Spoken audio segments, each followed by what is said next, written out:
एक तो ये बात समझ ले वह हर एक आदमी के समझने की है हमारी, क्योंकि हम अपना अहंकार जो है ना जानकारी का, उसका त्याग करते नहीं। हाँ जी। और जब तक अपने अहंकार का त्याग नहीं करेंगे, जब तक दूसरे का ज्ञान लागू होगा नहीं। चाहे गुरु धारण करो चाहे मत करो, लेकिन फिर भी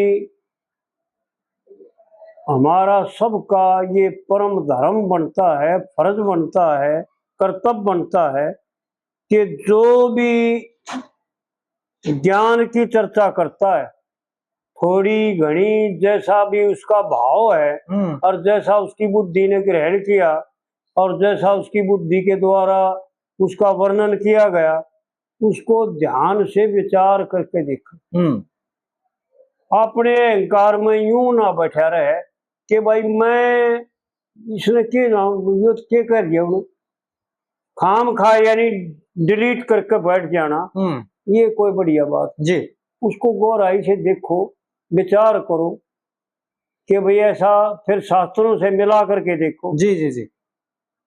तो पंडित जी ने जो है ना जितनी भी बातें कह रखी है, एक तो ये निश्चय कर ले सारे भाई कि जितनी भी कविता हैं, एक तो सारे अक्षर रचना के साथ रचे गए थे, उनको याद करना समय पर और समय पर उनका लगाना और उनको कहना, ये कवियों का काम होता है जी, ये विद्वानों का काम होता है।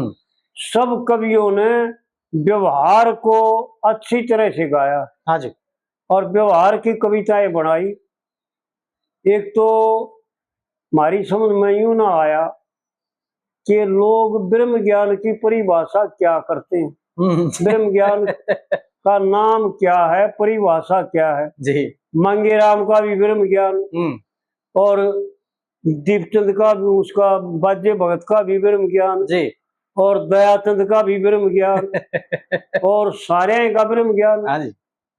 ब्रह्म ज्ञान को इतना सस्ता मत बनाओ।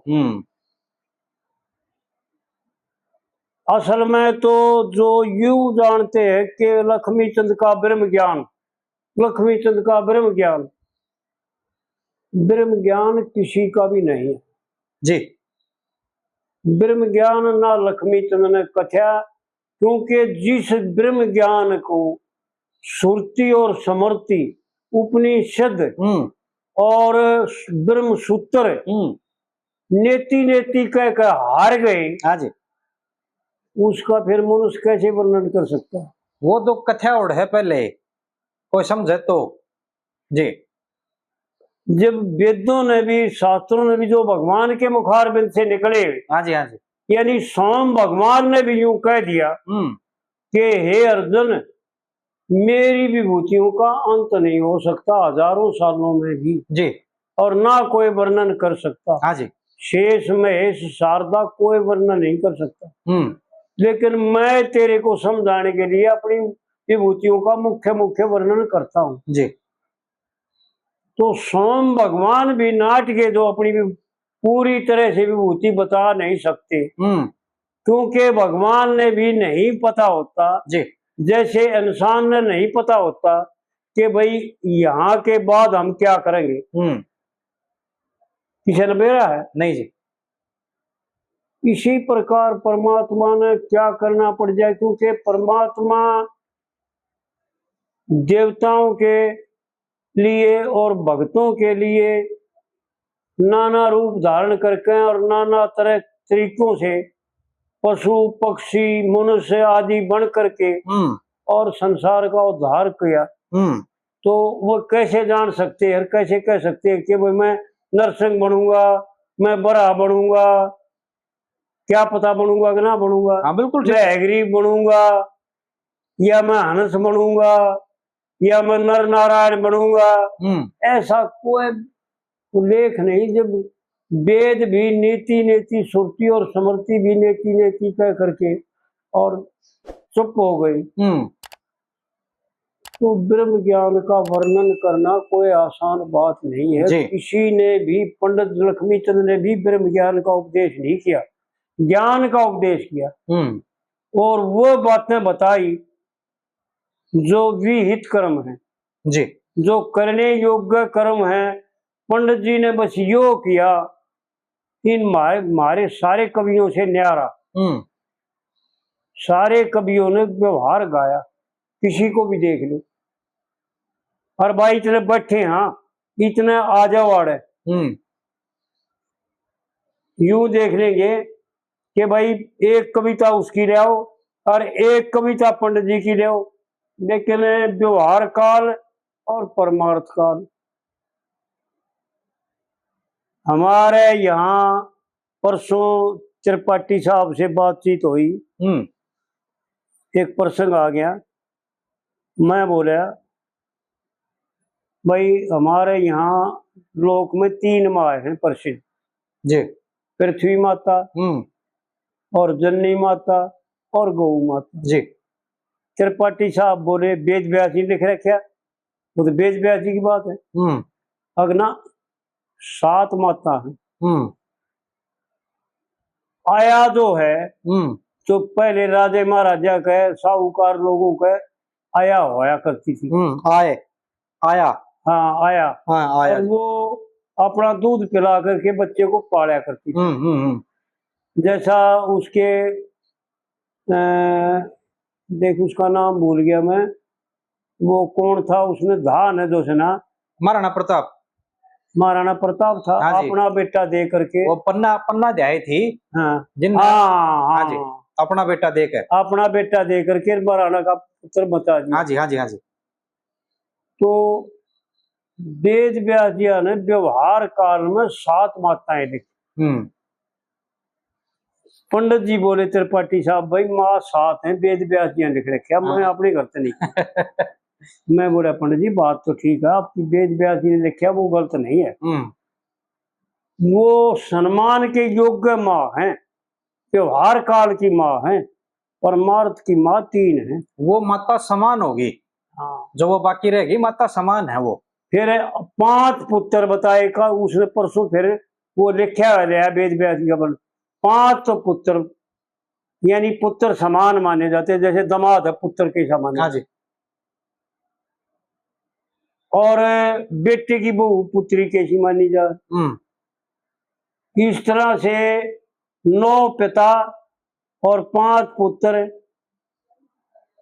और 7 माताएं, न्यू उसने लिख। मैं बोला पंडित जी ये व्यवहार काल के वेद व्यास जी ने गलत नहीं लिख रखा, परमार्थ में कोई माँ ना कोई बाप न कुछ भी ना। हाँ ठीक है। फिर मैंने यह हनुमान की कथा सुनाई। भाई राम ने जब प्रश्न किया था, हनुमान ने 3 उत्तरों में प्रश्न दिया, उसका उत्तर दिया 3 प्रश्नों में कि व्यवहार काल में आप राजा हो हम रैयत हैं, आप स्वामी हो हम सेवक हैं। हाँ राम जी को कह रहे हैं वो। हाँ। और परमार्थ में आप ईश्वर हो हम जीव हैं। और ज्ञान काल में आप और हम एक हैं, 2 हो ही नहीं सकते। ठीक है, बिल्कुल ठीक है। तो ब्रह्म ज्ञान की बातें ना तो कोई कह सकता, जब श्रुति और स्मृति और वेद भी थक गए और यूं कह करके ऐसा भी नहीं है, ऐसा भी नहीं है, ऐसा भी नहीं है, और भी है, और भी है, हाँ जी, यूं कह कर थक गए, बता बता के भी थक लिए, हाँ जी, उदाहरण दे दे के भी थक लिए जी, उपमा दे दे के भी थक लिए, और फिर भी जिसका अंत नहीं आया हो उस ब्रह्म के बारे में कहा नहीं जा सकता जी। और ब्रह्म में क्या है कि अनिर्वचनीय है, हाँ, अकथनीय जी, लगता, जन्मा, माया मल से परे जी, उसका वर्णन कोई करने में सामर्थ्य हो ही नहीं सकता। ठीक बात। लेकिन फिर भी हमारे एक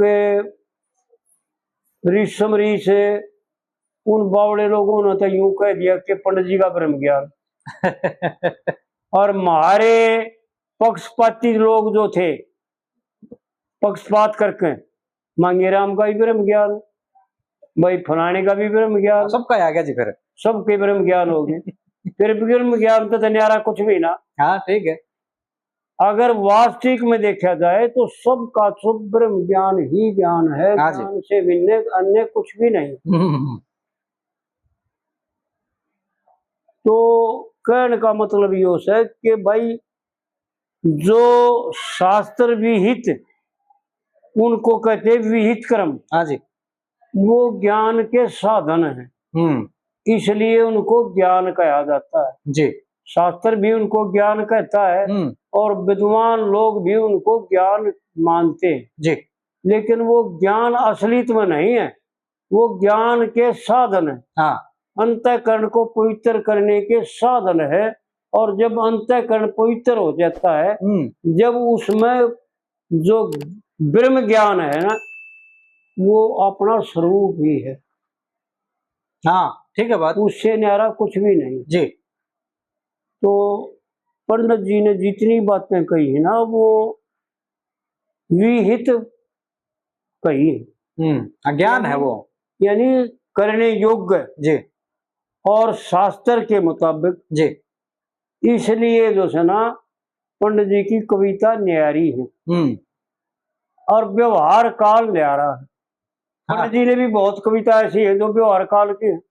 एक चीज और भी है जी, ये जिन बातों में शास्त्रा की, स्मृतियां की, श्रुतियां की बात कर रहे हैं, यानी जो ज्ञानमय बात है, बिल्कुल वह भी तो कुछ कोई ऐसा व्यक्ति है कि भाई जिसने आड़े आड़े का दिखे है, उसको तो आड़े के निशाने लग गए हैं। हाँ बिल्कुल बिल्कुल बिल्कुल। तो ये दो तरीके नहीं। हाँ जी। बिल्कुल।